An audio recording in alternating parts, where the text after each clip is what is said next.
tous et bienvenue autour de votre grande table. Ce que le Covid fait à la science à l'occasion de la fête de la science, c'est une journée spéciale que France Culture vous propose tout au long de la journée sur son antenne. Après les matins et avant le temps du débat, donc, la grande table des idées aujourd'hui, quel rôle joue la science en démocratie ? Il espère un rôle de vigie.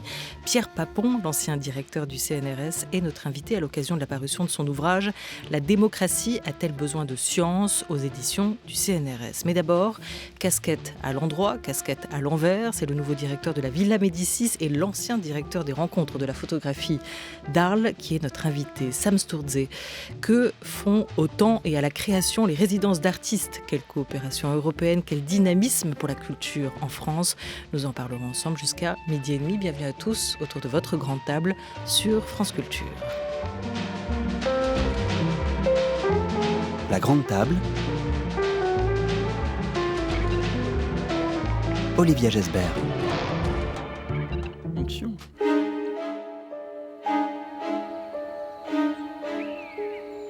Chers pensionnaires, chers membres du personnel, je vous rappelle que le directeur vous attendra demain après-midi dans ses appartements pour une réunion d'accueil et de bienvenue. Nous sommes tous là pour vous aider. Les raisons d'être de cet endroit, c'est vous. À notre année ici, alors. J'ai lu tous vos livres, je connais bien votre œuvre, je vous envie. Moi, cette année, je fais rien. J'écris pas une ligne. Je dors et je te regarde travailler.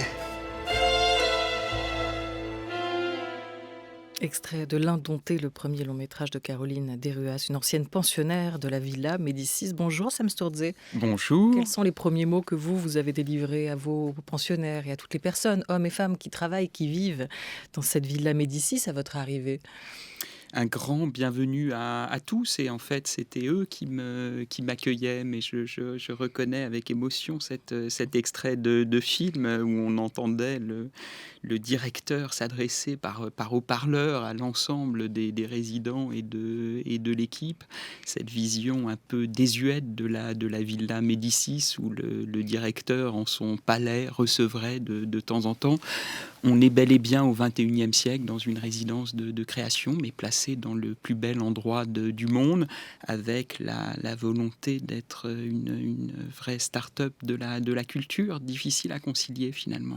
Pourtant, cette vision désuète, elle a quand même la dent dure, et vous allez devoir probablement aussi tenter de changer l'image de la Villa Médicis, cette belle endormie, comme on l'a souvent raconté et décrite. Vous êtes vous-même un ancien pensionnaire de la maison, de cette villa, dans la section cinéma. C'était il y a 13 ans. Qu'est-ce que vous aviez trouvé là-bas quand vous y étiez ? J'y ai trouvé un formidable temps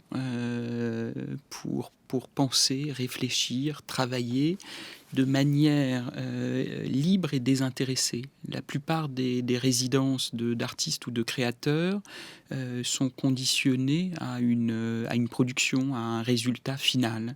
Finalement, une résidence de recherche où on vous donne du temps et où on vous loge dans un espace plutôt sympathique, dans un lieu plutôt beau et agréable, est une chance et un luxe aujourd'hui qu'on trouve nulle part ailleurs. Et donc pendant un an, j'ai travaillé et préparé un projet autour de Fellini, mais je pense véritablement que ça m'a ressourcé et re-rempli mes tiroirs pour les 10 années à venir.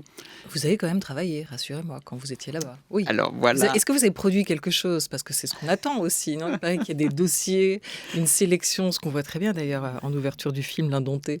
Voilà un autre mythe auquel il faudrait tordre le cou, de penser que pensionnaire à la Villa Médicis, c'est les vacances dorées offertes par l'État pour passer un an merveilleux en Italie. Oui, j'ai travaillé. J'ai travaillé plus que je ne m'y attendais. Je suis rentré sur un projet sur Fellini qui a donné lieu à une exposition présentée au Jeu de Paume, à une rétrospective de films présentée à la Cinémathèque française. L'exposition a tourné dans une quinzaine de villes en Europe et on l'a accompagné de 4 ou 5 livres et de deux DVD. Et quand je suis rentré, je n'avais aucune idée de ce que je ferais exactement. D'ailleurs, c'est ce champ libre qui m'a permis de développer autant de projets.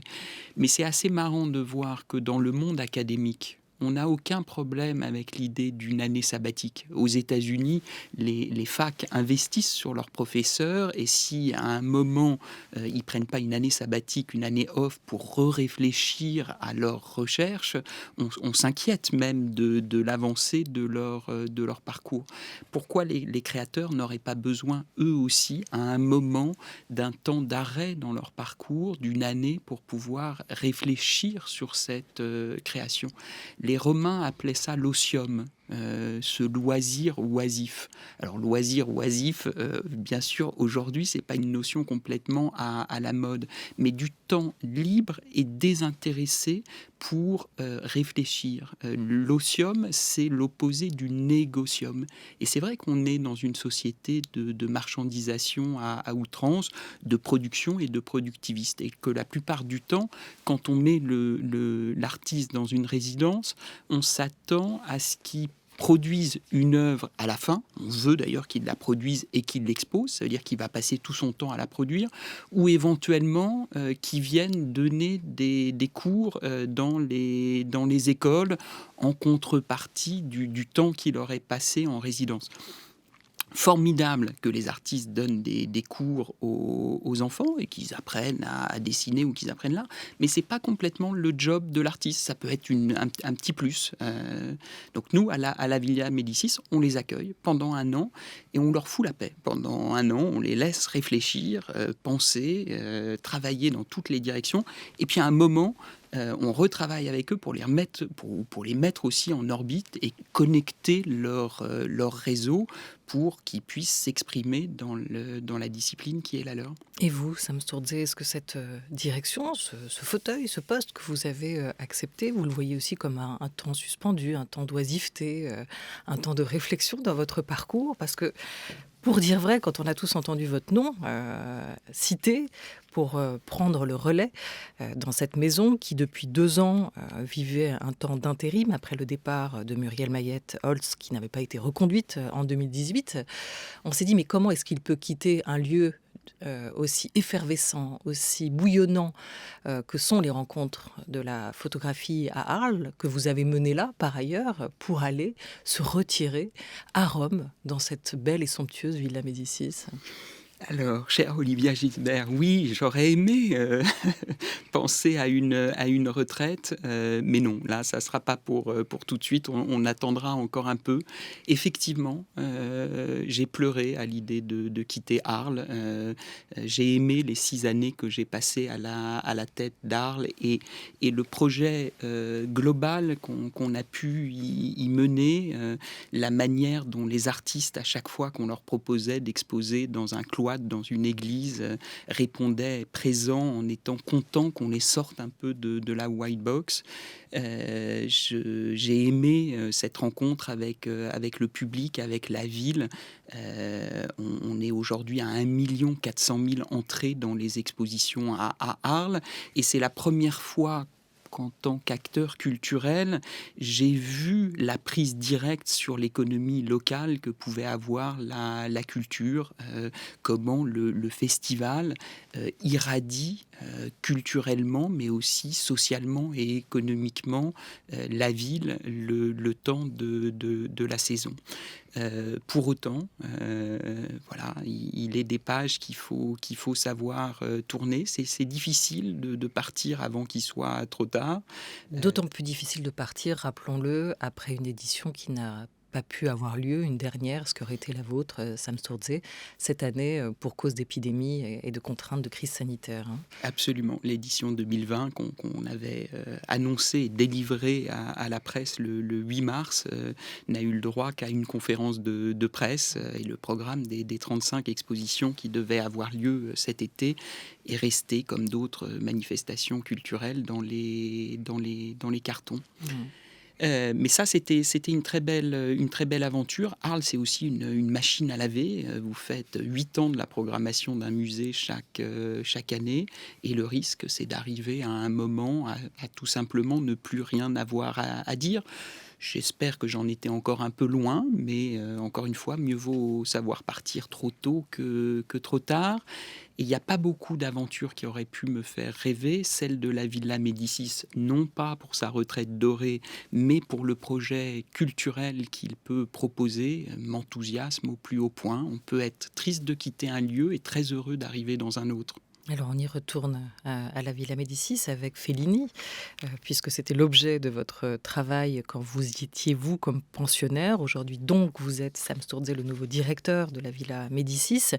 Fellini, qui fait partie des fantômes de cette villa, qui était un ami des lieux et de ceux qui l'ont dirigé. Ce lieu, a-t-il écrit et dit un jour, c'est l'impression de remonter dans le temps, dans le flot continu de la mémoire. La Villa Médicis, c'est vraiment une affaire d'atmosphère, d'après ses anciens pensionnaires. On se souvient de Hervé Guibert, plutôt amer, inventant une géographie dans un roman, L'Incognito, établissant une frontière entre la prestigieuse partie nommée Neuilly et Sarcelles, de l'autre côté du jardin, où sont logés les artistes. Ou encore la romancière Lise Charles, auteure en cette rentrée d'un roman épistolaire que vous avez forcément lu, dont l'anti-héros est Octave Milton, écrivain pensionnaire de la Villa Médicis.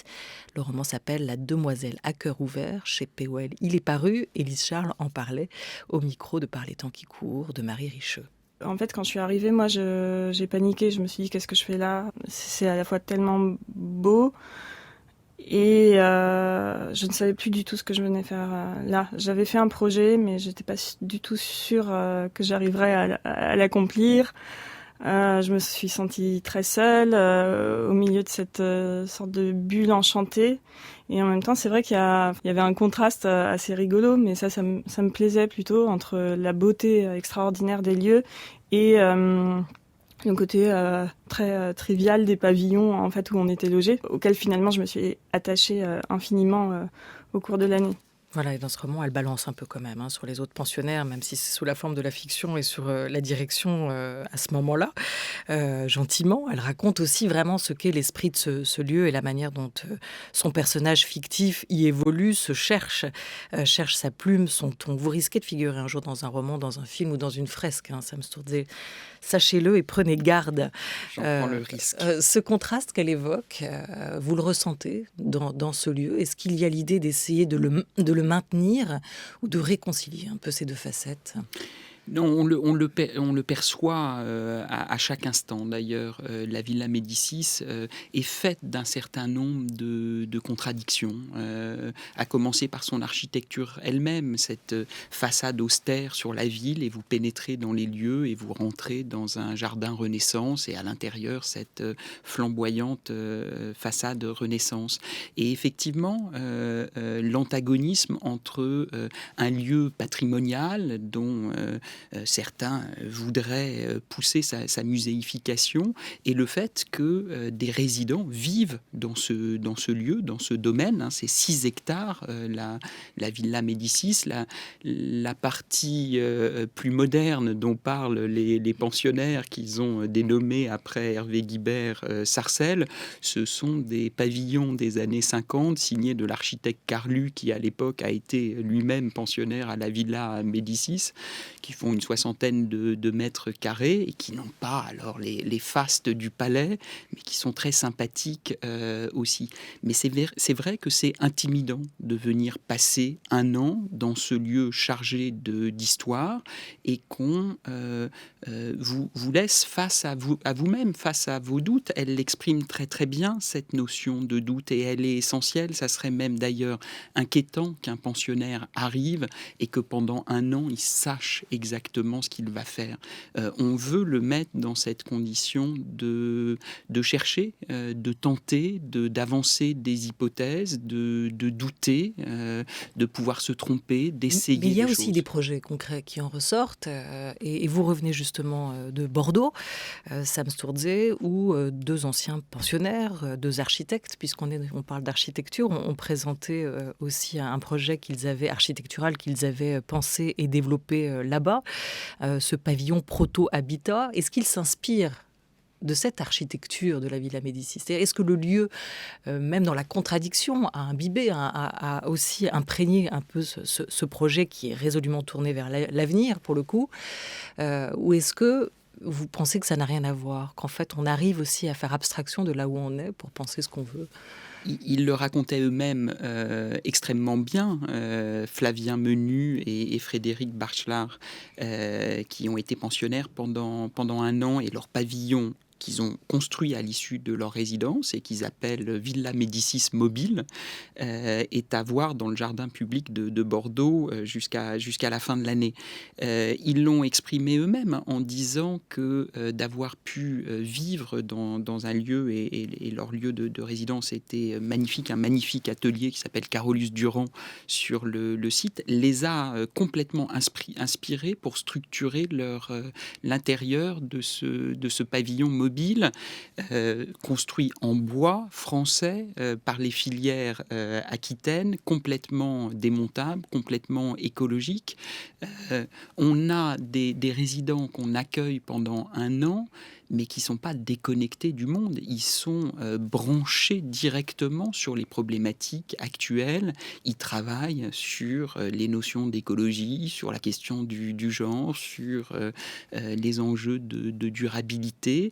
Ils cherchent et parfois ils réalisent. À la fin de leur séjour à la Villa Médicis, ils avaient réalisé la maquette, le prototype de ce pavillon. Grâce aux contacts qu'ils ont su noués avec les filières bois et la région aquitaine, on a pu les aider à réaliser le premier prototype de ce pavillon mobile. Donc, passer de la réflexion à la réalisation, jouer de ces allers-retours n'est pas incompatible. Et quand vous regardez d'ailleurs sur les 30 dernières années, le nombre de gens du milieu de la culture, artistes ou professionnels de l'art qui sont passés par la Villa Médicis et pour qui la Villa Médicis a eu un véritable impact. Je le dis moi-même en toute simplicité, la Villa Médicis a changé ma vie. On est finalement assez nombreux dans ce cas-là. Mais la Villa Médicis n'est pas très bonne pour structurer le réseau de ses anciens et faire savoir ce qu'elle fait. C'est juste une histoire de communication ou un tout petit peu plus, mais il y a un peu de communication dans tout ça. En tout cas, ce qui est intéressant à la Villa et ce que vous allez, j'imagine, essayer de préserver, c'est cet aspect très pluridisciplinaire. Là, on parlait des architectes, des romanciers qui sont passés, mais dans la promotion actuelle, j'ai pas la liste sous les yeux, mais je l'ai regardée, c'est assez impressionnant de voir la différence des pratiques artistiques, des tendances, des courants qui s'y retrouvent aujourd'hui. Vous allez garder ça c'est vraiment l'écrin ou la particularité, la singularité pour vous de cette maison? C'est essentiel et je pense que ça vaudrait peut-être la peine de prendre 30 secondes pour rappeler ce qu'est la Villa Médicis. C'est une résidence, mais ce n'est pas exclusivement une résidence d'artistes. Elle est effectivement pluridisciplinaire. Il y a 3 missions liées à la Villa Médicis: l'accueil des pensionnaires, la valorisation du patrimoine et un lieu de rayonnement. La plupart des gens connaissent la Villa Médicis parce que quand ils sont venus à Rome, ils ont pu la visiter. Ils accèdent à cette mission de rayonnement et de valorisation du patrimoine. Ils ne voient pas les 16 pensionnaires et les résidences courtes qui ont lieu tout au long de l'année. Non, parce qu'ils sont planqués au fond du jardin. Justement. Ils sont planqués au fond du jardin et on essaye de les laisser tranquilles parce qu'ils ne sont pas des animaux du zoo à qui on rend visite. Parmi ces 16 pensionnaires, il y a une vingtaine de disciplines. Et cette pluridisciplinarité, elle est essentielle. Il y a des écrivains, il y a des cinéastes, il y a des historiens de l'art, des artistes, des photographes, des scénographes, des architectes. On a même une section art culinaire et depuis peu une section générale qui s'appelle autres disciplines. Donc on peut à peu près accueillir tout le monde. Et c'est aussi cette confrontation de gens plutôt calés dans leur domaine. À chaque fois, les projets qu'ils portent sont des projets extrêmement pointus, mais leur rencontre entre eux pendant un an, le fait qu'ils vont vivre sur le même site, qu'ils vont pouvoir échanger, discuter, parfois même travailler entre eux, produit aussi des choses très, très intéressantes. Et peut-être aussi une future pensionnaire, musicienne et chanteuse. Elle a son groupe, ils viendraient à 3. C'est Léopoldine HH.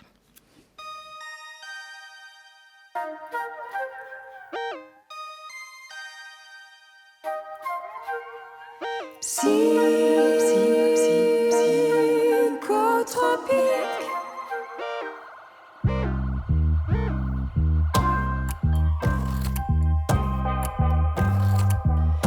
Des plages bleues à non plus finir. Des amoureux qui s'aiment, jamais ne tanguent ni ne chavirent. Au fond des yeux, tout ce qu'il faut pour me guérir. Partir, oh, juste partir. Psychotropique, il fait si chaud, oh, je n'ai plus mal. Psychotropique, sur tes îlots, oh, et sous ta voile. Psychotropical. Les nuages noirs seront repoussés vers le sud. Loin des désespoirs, la météo indique un interlude. Un scintillement dresse entre nos solitudes. Un sourire à ta gloire, ô déesse, ô incertitude. Psychotropique, il fait si chaud, oh, je n'ai plus mal. Psychotropique, sur tes îlots, oh, et sous ta voile. Psychotropical. France Culture. La Grande Table, Olivia Gesbert. Après avoir repris le répertoire de Barbara, la comédienne et chanteuse, elle est dans ce trio Léopoldine HH. Ils seront en concert cet automne avant la sortie d'un nouvel album, La Lumière Particulière. Ce sera son titre, le deuxième après Blumen im Topf. Et ce sera en janvier prochain. D'ici là, des concerts après-demain à Pithiviers, le 15 à Porte-les-Valences, le 16 à Privas, etc.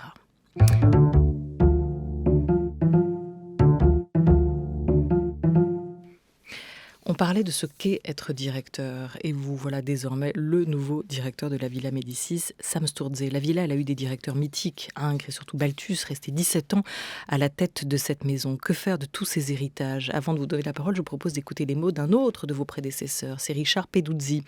Il a eu cette formule à propos de la Villa dans les colonnes du Figaro et c'est rigolo parce que cette phrase se retrouve aussi en une du site et vous met, j'imagine, une pression complètement dingue. Il ne suffit pas d'avoir un projet pour s'improviser directeur de la villa, il faut en comprendre le fonctionnement, les exigences, les contraintes. On apprend à devenir directeur. Voilà, Richard Peduzzi, c'était en 2008, ces paroles-là. À sa sortie, il était et il est encore le scénographe de beaucoup de grands metteurs en scène. Ça a été le cas avec Patrice Chéreau. Et en 2002, il était nommé directeur de la villa. On l'écoute. Les murs parlent, évidemment. Il y a un cardinal qui était venu me voir à Rome, comme ça, qui était sous la loggia avec moi, la villa, et qui m'avait dit « Ces murs sont imbibés, comme ça, des artistes, de prières, de tout. » J'ai dit « Oui, ils sont sûrement imbibés. Ouais. » Et c'est vrai que quand je sortais le matin de la Villa Médicis et que je voyais la façon dont elle était construite, dont l'architecte avait construit tout ça, il l'a vraiment construite, pensée comme les ingénieurs et les architectes de la Renaissance faisaient, c'est-à-dire avec des proportions humaines. Une chaise, c'est un temple, et une colonne, on sent que ça part de la tête, du corps et de l'âme de quelqu'un. Voilà, c'est ces proportions humaines qu'il va falloir redécouvrir et remettre en avant. Sam Sturze. En tous les cas, c'est bien l'humain qu'il va falloir remettre au cœur du projet. Le lieu est assez impressionnant et la parole de Richard Peduzzi, qui a été un formidable directeur et qui a remeublé la villa, qui l'a fait revivre. Mais Balthus l'a été aussi avant lui. Tout ça met une certaine pression. J'accueillais récemment quelqu'un qui, regardant la vue sublime par la fenêtre, me disait ah oui, en regardant, on voit qu'il est là et qu'il existe. Vous savez, on a à la villa la vue juste sur le Vatican en face. Donc voilà, difficile de réfléchir, de créer sereinement dans ce lieu. Pour autant, il y a un projet qui est un projet formidable, une équipe qui est là et qui travaille au service des créateurs depuis des années. Une équipe très étrange qui est composée de gens sous contrat français, de gens sous contrat italien, des Italiens qui suivent exactement tout ce qui se passe à Paris, puisque la tutelle de la Villa Médicis est le ministère de la Culture. C'est le seul établissement public du ministère de la Culture à l'étranger. Tout ça donne un lieu un peu particulier où on est à la fois un acteur culturel de la scène romaine tout en étant un établissement public français. Mais aujourd'hui, cette forme de métissage, c'est bien au cœur des préoccupations aussi des artistes. Et le projet qui doit animer la Villa Médicis demain doit être un projet tourné vers l'Europe, tourné vers la francophonie, tourné vers la Méditerranée. Il y a 350 ans, il y avait ce grand tour qui emmenait des artistes tout autour de la Méditerranée. Aujourd'hui, un certain nombre de gens font ce même trajet, mais dans l'autre sens, et parmi eux, des artistes ou des hommes ou des femmes qui veulent une autre vie. Et que vous pourriez accueillir ? En tous les cas, la Villa Médicis doit être au cœur des sujets de société. Tourner vers l'Europe, ça veut dire pas simplement sur les expositions, mais aussi sur le profil, l'origine des pensionnaires, les nationalités. Sur l'origine des pensionnaires, sur l'origine des partenariats, il faut pouvoir sortir un peu, descendre de sa tour d'ivoire. La Villa Médicis, parfois, a été un peu drapée de son prestige. Et il faut qu'elle soit beaucoup plus en réseau. En fait, la Villa Médicis, c'est un formidable laboratoire de recherche dans un certain nombre de disciplines variées. Et il faut qu'elle noue beaucoup plus de relations avec ses pairs, avec ses homologues, qu'ils soient italiens, français ou européens. Merci beaucoup, Sam Sturze. Vous allez pouvoir, j'espère, bientôt paraphraser Fellini. Rome m'a créé, alors à mon tour j'ai créé Rome. Et dire la Villa Médicis m'a créé, alors à mon tour j'ai créé la Villa Médicis. Ça, ce sera pour bientôt. On souhaite bonne chance à votre successeur, à la tête des rencontres de la photographie internationale d'Arles, qui va prendre le relais avec ce festival qui se porte très bien jusqu'ici. Merci à vous d'avoir été avec nous. Merci. Merci.